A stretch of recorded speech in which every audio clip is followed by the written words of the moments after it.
हौसला रख अपने इरादों में, बुलंदी को पाना है, ना हारना है ना लौटना है, बस केवल मंजिल को पाना है। नमस्कार साथियों, मैं वरुण पार्शर आप सभी लोगों का स्वागत करता हूं उत्कर्ष क्लासेस के ऑनलाइन प्लेटफॉर्म पे। जैसे कि आप सभी लोग इस चीज को जानते होंगे कि दिल्ली पुलिस कांस्टेबल की वैकेंसी अब तक तो आपको पता चल ही गया होगा कि कब आ रही है। कुछ टाइम पहले ही एसएससी ने अपना कैलेंडर जारी किया है, जिसमें एसएससी ने साफ साफ कह दिया है कि 2 सितंबर 2025 को आपको दिल्ली पुलिस कांस्टेबल की वैकेंसी देखने को मिल जाएंगी। तो आज का जो हमारा ये इवेंट रहने वाला है, इस इवेंट में मैं आप लोगों को बताऊंगा कि आप किस तरीके से दिल्ली पुलिस कांस्टेबल की तैयारी कर सकते हैं। जो दिल्ली पुलिस कांस्टेबल के 4 सब्जेक्ट हैं, उन सब्जेक्ट को आप किस प्रकार अपना टाइम दे सकते हैं, किस सब्जेक्ट को आपको ज्यादा समय देना चाहिए, किसको कम देना चाहिए, और भी आप फिजिकल वगैरह की तैयारी कैसे कर सकते हैं, ये सब चीजें आज हम यहां पर जानेंगे। पर उससे पहले आप लोगों को कुछ जानकारी दे दी जाए दिल्ली पुलिस कांस्टेबल के बारे में कि किस प्रकार एग्जाम इसमें होगा और कौन कौन सी चीजें पूछी जाएंगी, कौन कौन से स्टेज से आपको पास होकर आगे की तरफ बढ़ना पड़ेगा। तो समय को खराब ना करते हुए सीधे चलते हैं। देखो, अगर बात की जाए कि आपका एग्जाम में क्या क्या होने वाला है वो समझ लीजिए। सबसे पहले तो याद रखना, ऑनलाइन एग्जाम होगा, अब यही हो रहा है सब जगह, कंप्यूटर बेस्ड एग्जामिनेशन है। फिर आपका क्या है, फिजिकल का टेस्ट होगा और मेजरमेंट टेस्ट, जिसको पी और एमटी टेस्ट बोला जाता है, और फिर आपका क्या होगा, मेडिकल भी होगा। तो ये 3 स्टेज से आपको गुजरना पड़ेगा। साथ में आप लोग याद रखेंगे कि जो आपका ये वाला एग्जाम होगा, ऑनलाइन एग्जाम, इसमें आपको कितने 100 क्वेश्चंस देखने को मिलेंगे। ठीक है, 100 क्वेश्चन आएंगे 4 सब्जेक्ट से, वो भी अभी जान लेंगे कि कौन कौन से सब्जेक्ट से आपके पूछा जाएगा। एक क्वेश्चन जो है वो आपका 1 मार्क्स का होगा, यानी कि 100 मार्क्स का आपका क्या रहने वाला है, आपका ये एग्जाम रहने वाला है। अब जरा इसकी स्कीम समझ लेते हैं कि किस किस सब्जेक्ट से आपके कौन कौन से प्रश्न पूछे जाएंगे। सबसे ज्यादा जो वेटेज है इसमें आपका जनरल नॉलेज और करंट अफेयर का, जिसमें आपके 50 क्वेश्चन 50 नंबर के होंगे। फिर रीजनिंग जो है उसमें आपके 25 क्वेश्चन 25 नंबर के, मैथ्स जो है 15 क्वेश्चन 15 नंबर के, और आपका कंप्यूटर जो कि एक बहुत इंपॉर्टेंट पार्ट बन चुका है एग्जाम का। लास्ट टाइम कई सारे स्टूडेंट्स ने इसमें दिक्कत झेली की थी, कंप्यूटर को नहीं पढ़ पाए थे, और यहाँ पे आपका क्या है, यही एक कारण हो जाता है कि आप सिलेक्शन ले पाएंगे या नहीं। अगर आप किसी भी एक सब्जेक्ट को छोड़ दे रहे हैं ये सोच के कि भाई इसको तो कर लेंगे आराम से, तो वो नहीं है। सभी सब्जेक्ट को आपको साथ लेके चलना होगा।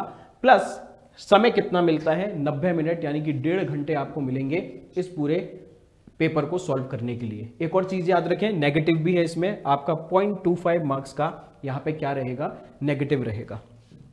अब सबसे पहले आप लोगों को एक आइडिया दे देते हैं कि लास्ट टाइम कट ऑफ क्या रही थी। जो अभी आपका आखिरी बार एग्जाम हुआ था उसमें हम मेल्स की भी जानेंगे, फीमेल्स की भी, प्लस कैटेगरी भी बहुत सारी है, क्योंकि इसमें बहुत सारे एक्स सर्विसमैन हैं जो पेपर देते हैं, तो उनको भी ध्यान में रख के भी इसमें फिजिकल भी उनको ध्यान में रख के रखा जाता है, मेल्स के लिए भी और फीमेल्स के लिए भी। तो सबसे पहले तो याद रखना, इसमें कांस्टेबल एग्जीक्यूटिव मेल, दूसरी कैटेगरी जो है इसमें हम एक्स सर्विसमैन, और इसमें आपका क्या आ जाएगा तीसरे में जो कमांडो वाले हैं। ये आपकी पूरी की पूरी लिस्ट है। ये मैं आपको बता रहा हूं किसकी कट ऑफ, जब आपका रिटन हो गया था उसके बाद की। ईडब्ल्यूएस की करीबन 60, एससी की आपको 57 मिलेगी, एसटी की 58, ओबीसी की 66 और यूआर की आपको 65 देखने को मिली थी कांस्टेबल एग्जीक्यूटिव मेल में।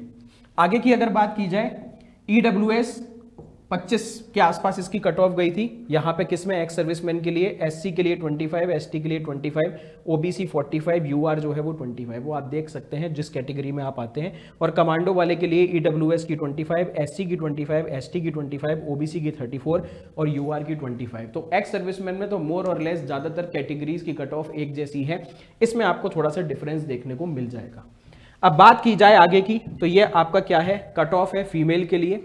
ठीक, तो फीमेल में आप देख लीजिए, ईडब्ल्यूएस की 48, एससी की 46, एसटी की कट ऑफ जो है वो 44 गई थी, ओबीसी की 55 और यूआर की भी आपको 55 देखने को मिली थी। अब यहां पे जो आपको मैं कट ऑफ दिखा रहा हूं, ये आपकी फाइनल कट ऑफ थी, जिसमें आपने सारे स्टेज पार करके इसके बाद जब फिजिकल मेजरमेंट टेस्ट होगा प्लस आपका मेडिकल वगैरह सबके बाद जो आपकी कट ऑफ आई थी वो आपके सामने लिखी हुई है यहाँ पे। ठीक है, ये मेल्स के लिए आप देख लेना, इसमें ईडब्ल्यूएस का 61, एससी का 58, एसटी का 58, ओबीसी की 67, यूआर यानी जनरल के लिए 68 गई थी। वहीं अगर बात करें एक्स सर्विसमैन में EWS 25, ST 25, ST 29, OBC 54 और आपके अनरिजर्व्ड के लिए कितना हो जाएगा 41 हो जाएगा। वहीं कमांडो में बात करें तो EWS के लिए 42, SC के लिए 33, ST की 44, OBC की 35 और आपकी जो जनरल है उसकी आपको 25 देखने को मिली थी। आगे की अगर बात की जाए तो ये फाइनल कट ऑफ है फीमेल की, वो भी आप चेक कर लीजिए। फीमेल वाले जो हैं कैटेगरी में EWS की 53, SC की 46, ST की 53, OBC की 60 और आपकी अनरिजर्व्ड की गई थी 61।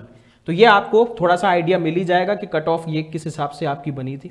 अब अगर बात की जाए कि आप इसकी स्ट्रेटजी कैसे रखते हैं, स्ट्रेटजी में अगर देखा जाए तो आप जैसे कि देख पा रहे हैं कि जीके जीएस में आपके सबसे ज्यादा क्वेश्चन है और ये आपको पता ही होगा जो लोग तैयारी कर चुके हैं या फिर जो आप तैयारी करने वाले हैं उनको मैं बता दूं कि जीके जीएस एक बहुत बड़ा रोल प्ले करता है। इससे आपका सिलेक्शन या तो होगा या फिर आप बाहर हो जाएंगे, क्योंकि मार्क्स सबसे ज्यादा है, सिलेबस सबसे ज्यादा है और ये भी बहुत मुश्किल ही हो पाता है पता करना कि कहां पे से किस प्रकार के क्वेश्चंस आ पाएंगे। एक जो रफ आइडिया है वो तो सबको पता है कि हिस्ट्री में यहाँ से क्वेश्चन आएंगे, पॉलिटी से, ज्योग्राफी से, साइंस से यहाँ से आएंगे, इकोनॉमिक्स से यहाँ से आएंगे, पर फिर भी आपको उसके लिए टू द पॉइंट तैयारी करना बहुत जरूरी है और इसके लिए आपको इसीलिए सबसे ज्यादा टाइम देना पड़ेगा। ये आपको मान के चलना पड़ेगा कि जीके जीएस के लिए आपको 3 से 4 घंटे इन्वेस्ट करने पड़ेंगे, रीजनिंग के लिए 2 घंटे कम से कम आप मान के चलें, कंप्यूटर 1 घंटा, क्योंकि कोर्स छोटा है और अभी आपके पास समय अच्छा खासा है, तो उसमें अगर आप 1-1 घंटे करके भी पढ़ेंगे तो आपका कोर्स हो जाएगा। प्लस मैथ्स आप 2 घंटे दे सकते हैं। बाकी ये आपको बहुत अच्छे से पता होगा कि आपका कौन सा पोर्शन स्ट्रांग है। देखो जीके जीएस एक ऐसा समुद्र है शायद जिसकी कोई गहराई अभी तक तो नाप नहीं पाया, तो इसीलिए आपको जीके जीएस को समय देना ही होगा, क्योंकि मैथ्स एक प्रॉपर सिलेबस होता है, हम जानते हैं। प्रतिशत पे से प्रश्न आएंगे, औसत पे से प्रश्न आएंगे, लाभ हानि से प्रश्न आएंगे। कंप्यूटर इसका एक प्रॉपर सिलेबस दिया गया है, नोटिफिकेशन में लास्ट टाइम भी दिया गया था। रीजनिंग इसका भी एक प्रॉपर सिलेबस होता है जिसमें सिलोक्स आते हैं, न्यूमेरिकल हम कह सकते हैं अल्फाबेटिकल ऑर्डर आपसे पूछे जाते हैं, उसका सिलेबस आपका एक डिफाइंड होता है। जीके जीएस का सिलेबस हम कह सकते हैं डिफाइंड है पर पूरा डिफाइंड नहीं है, इसलिए आपको इसमें सबसे ज्यादा आपको टाइम देना ही पड़ेगा। प्लस ये चीज थोड़ा सा आपको हो सकता है लगे, जो लोग आलसी ज़्यादा होते हैं कि अरे सर सिलेक्शन हो जाएगा रिटन में, उसके बाद फिजिकल देख लेंगे। तो आखिरी बार यही हुआ था कि शायद रिटन का एग्ज़ाम जो रिजल्ट आया वो शायद नवंबर-दिसंबर में आया और 2 महीने के बाद ही फिजिकल हो गया। बहुत सारे स्टूडेंट्स ने कंप्लेन करी, सर हमको तो टाइम ही नहीं मिला। अब इसमें टाइम वाली क्या बात है, जब आपको पता है कि आपका फिजिकल एक बहुत बड़ा रोल प्ले करेगा, आपको लॉन्ग जंप भी मारनी है, हाई जंप भी मारनी है और आपको रेस भी फॉलो करनी है, तो आप, मैं ये नहीं कह रहा कि आप बहुत ज्यादा बहुत भर चढ़ के आप लगी जाएं फिजिकल में, पर कम से कम आप अपनी बॉडी को दिन में 1 घंटा पौन घंटा तो दे सकते हैं। 1600 मीटर आपको दौड़ना पड़ेगा 6 मिनट के अंदर लड़कों के लिए 30 साल से जो नीचे हैं। अब 30 से 40 और 40 से ऊपर के लिए अलग अलग समय है, क्योंकि इसमें बहुत सारे एक्स सर्विसमैन हैं। लॉन्ग जंप देख लीजिए 14 feet, 13 feet, 12 feet, high jump भी आप देख लीजिए। 3 मौके मिलेंगे, इन 3 में से आपको एक में ये पार करना है। देखो ये तो आप कर लोगे 3 में से किसी एक में, बट रेस पहली बार में ही होती है। जब पहली बार में नहीं हुई तो दूसरी बार में भूल जाओगे। 1600 मीटर आप फिर से दौड़ लोगे जब पहली बार में नहीं दौड़ पाए। तो इसीलिए बॉडी को आप शुरू से ही ढालने के प्रयास करें। शुरू से 1-1 घंटा अगर आप एक्सरसाइज करते रहेंगे तो वो आपके लिए ठीक रहेगा। ये आपकी फीमेल्स के लिए है, तो ये आपकी एक स्ट्रेटजी तो रहनी ही चाहिए हर हालत में कि इतना समय मुझे पढ़ाई को देना है। और ये मत कहना सर आपने तो 8-9 घंटे तो इसी में बता दिए। दिल्ली पुलिस की नौकरी है, 45,000 रुपये की सैलरी मिलेगी और आजीवन आप दिल्ली में रहोगे। और साथ में ये भी याद रखना, सिर्फ दिल्ली पुलिस कांस्टेबल नहीं, उसके साथ साथ आपकी हेड कांस्टेबल मिनिस्ट्रियल की, ड्राइवर की और AWA की वैकेंसी सब आसपास ही आएंगी। तो मोर और लेस इसका सिलेबस क्या रहेगा, वो आपका एक जैसा ही रहेगा, थोड़ा ही ऊपर नीचे रहता है। तो इसीलिए मन लगा के पढ़ाई करते रहिए और अपना जो टाइम स्लॉट है आप जैसा उसको बांटना चाहे वो आप बांट सकते हैं। एक और चीज जो आपकी तैयारी करते हुए बहुत मायने रखती है वो है टेस्ट सीरीज। बहुत सारे स्टूडेंट्स टेस्ट सीरीज को लगाने से बचते हैं। यही टेस्ट सीरीज है जो आपको बताएगी कि आपकी कितने पानी में है, आपकी तैयारी कैसी हो रही है।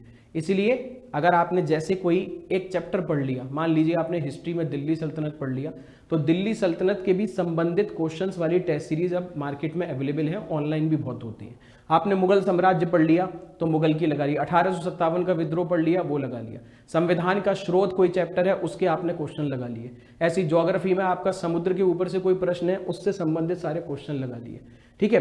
बायोलॉजी में जो भी आपके पाचन तंत्र है उससे संबंधित प्रश्न लगा लिए। तो आपकी टेस्ट सीरीज बहुत मायने रखेगी, और टेस्ट सीरीज जब आप दें तो आप बिल्कुल ऐसे देंगे कि आप पेपर के हॉल में बैठे हैं, ऐसा नहीं कि लेटे हुए हैं, बैठे हुए हैं, फिर टेस्ट सीरीज दे दी, उसको पॉज कर दिया, फिर कुछ और काम करने लग गए। नहीं, 90 मिनट का एग्जाम है तो 90 मिनट बिल्कुल उसको ही बैठ के देंगे। तो ये आपकी एक प्रॉपर स्ट्रेटजी है, इसको हम आगे भी और अलग अलग इवेंट में सिलेबस को तोड़ते हुए भी आपको स्ट्रेटजी बताएंगे। तो आपको ये तो कंफर्म है कि आपका पेपर कब होने वाला है, ये तो अब आप लोगों को पता चल गया है। और कहा तो ऐसे ही जाता है, और जो लोग सेलेक्ट हुए हैं वो कहते भी हैं कि 6, 7, 8 महीने में बड़ी आसानी से, बड़ी आराम से दिल्ली पुलिस कांस्टेबल की इतनी तैयारी हो जाती है कि आप सिलेक्शन ले सकते हैं। कोई बहुत बड़ा एग्जाम नहीं है कि IAS PCS का इसमें कई सारे साल चाहिए हो।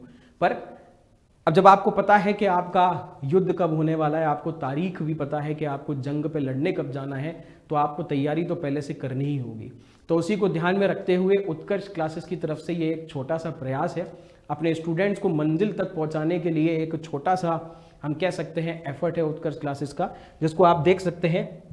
दिल्ली पुलिस कांस्टेबल का ये अवसर बैच है जो आपका लाइव फ्रॉम स्टूडियो बैच होगा, याद रखें, जिसमें आपके 2 कोर्सेज होंगे, एक स्टैंडर्ड वाला और एक आपका प्राइम वाला, जिसकी अभी आपकी कीमत क्या चल रही थी, वो 1000 और 1400 चल रही थी। पर अगर आप ये वाला कोड लगाएंगे DP200 वाला, तो आपको 200 रुपये का क्या मिलेगा, डिस्काउंट मिलेगा, जिसमें आपका स्टैंडर्ड का कोर्स 800 में हो जाएगा और प्राइम वाला कोर्स 1200 में हो जाएगा। अगर मन में ये प्रश्न आ रहा है कि स्टैंडर्ड और प्राइम में अंतर क्या है, तो वो भी आप देख लीजिए। ये सब चीज़ें आपको स्टैंडर्ड और प्राइम दोनों में मिलेंगी। कुछ अंतर हैं, अगर आपको डाउट पूछने हैं तो प्राइम वाले कोर्स में अनलिमिटेड डाउट पूछ सकते हैं, स्टैंडर्ड में आप 3 डाउट पूछ पाएंगे एक दिन में। टेस्ट आप अनलिमिटेड दे सकते हैं, पर यहाँ पे आप 3 टेस्ट दे सकते हैं एक दिन के अंदर। टेस्ट सीरीज आपको प्राइम में मिलेगी, इस स्टैंडर्ड वाले में नहीं मिलेगी, और आपका प्रीवियस रिकॉर्डेड बैचेस प्राइम में मिलेंगे, स्टैंडर्ड में नहीं, ठीक है। तो ऐसी ही जानकारी के लिए आप उत्कर्ष क्लासेस को सब्सक्राइब करिए, और आने वाले समय में हम और भी आपके लिए इवेंट लेके आएंगे जिससे आपकी तैयारी और ज़्यादा आसानी से हो सके। ठीक, थैंक यू एवरीवन, जय हिंद, जय भारत।